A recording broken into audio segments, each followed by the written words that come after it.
Hi guys, it's me, Ava. Today I'm going to be showing you how to use the Batch Lead software because I know it can be super overwhelming just going on the program and having no idea what to do.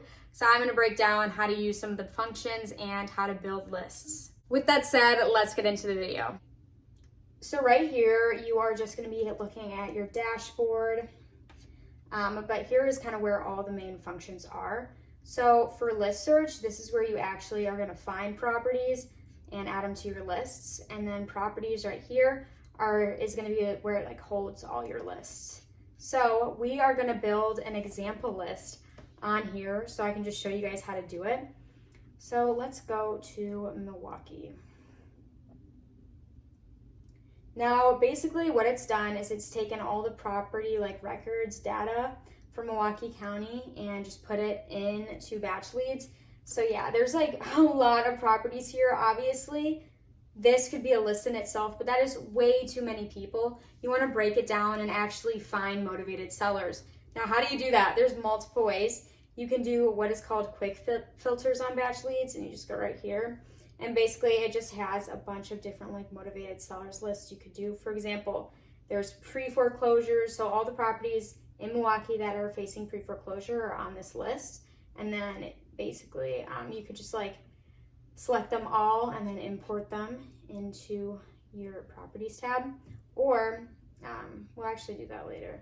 And then there's also expired listings, which is a really good motivated seller list because they wanted to sell at some point but their property never sold, so they still have a good chance of having motivation to sell.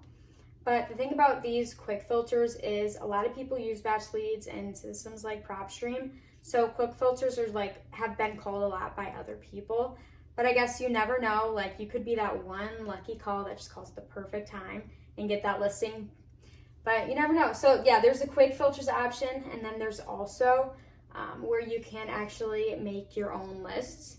One of my favorite things to do is kind of double up on that. So let's say I go to vacant properties in Milwaukee. No one really wants to be paying a mortgage for a vacant property. So this is a good sign that they're motivated to sell.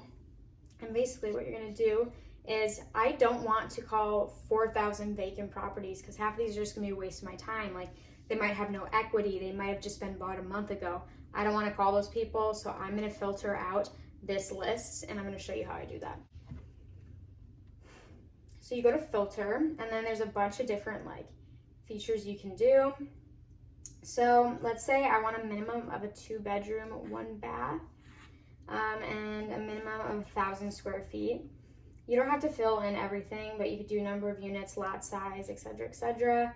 And then I think I'm going to just do residential. I don't want any commercial properties, and I'm going to do single family because there is a lot of duplexes in multifamily in Milwaukee. Then year build, number of units, that stuff I'm not going to mess with for now. And then with MLS status, I don't want it to be active on the MLS because then what's the point of cold calling them? So days on market, yeah, you don't want to mess with any of that.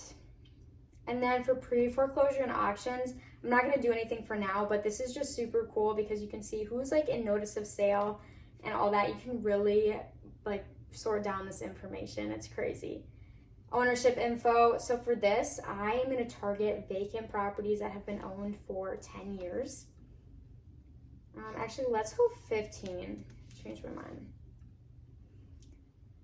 Lien, bankruptcy, divorce. You can select a type of lien, divorce state, etc. Equity. I'm going to do, I want them to have 50% equity in their property. Let's say they're just bought the property and it's vacant and they're underwater on their mortgage. I don't want to call that. And then here we have loan interest rate. Yeah, I'm not going to mess with that.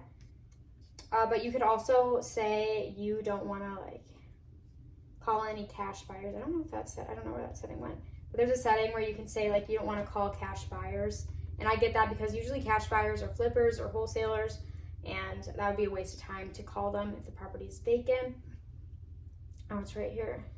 Okay, and then demographics. You can say if they're a millionaire, if they're married, so on, homeowner, renter. You can you can really get specific on here. But now I'm just going to click apply, so all my filters are going to be applied. And okay. We're gonna go back to vacant properties. And then if you look, now instead of 4,000 vacant properties, there's 170. So that really narrowed the list down. So now I'm not gonna be calling people with no equity. I'm not gonna be calling people who just bought the property. So I would have wasted so much time calling people that have no reason or motivation to wanna sell. So I really like the filter tab. I think it's super important that you do that. And also, I like to filter it down even more. I like to go through these properties and look and see if I would want to buy them. For example, I would not want to cold call this person. They bought that property like a little less than 20 years ago, and it's only appreciated like 13,000. Like, they're gonna probably want so much more for their property that you're not gonna be able to give them because, oh, the market's just so good right now, like my house should be worth this. Like, you're gonna hear that. So I would not call this person just because I already know how that conversation's gonna go. But let's say, oh, they bought this for 6K and now it's worth 53. Well, this might make a good flip. Let's just check this off. Like, I wanna add that to my list, I'm gonna check it off. And then I would just go through the list, check all the properties that I want to add to my list that I think would be good to cold call. And then once you do that, you're gonna click add. And so you can either select an existing list and then, or you can create a new list. So I'll do vacant Milwaukee. And then you're just gonna click save and close. Then your properties are gonna import, or your list that you just made is gonna import to this properties tab. And basically, that is how you kind of create a list. Now what you can do is you can just select all and then transfer them to an Excel spreadsheet. So you can always just like mess around with the leads. You can go ahead and skip trace them. You can add them to a campaign. You can use the batch dialer, which is just like a phone that just rings for you and like puts in the numbers, and so on. So it's really nice, and you can like add, remove to lists. But I usually will transfer them to an Excel spreadsheet just so I can have my own spreadsheet and just organize it and delete records and add them. But yeah, that's basically how you use the functions and build lists on batch leads. I really hope this video was helpful and provided like enough education so you can use the batch leads program if you're a newbie. Because I know when I was a newbie, I was so confused and overwhelmed. But I really hope this video broke that down for you. Thanks for watching. Bye.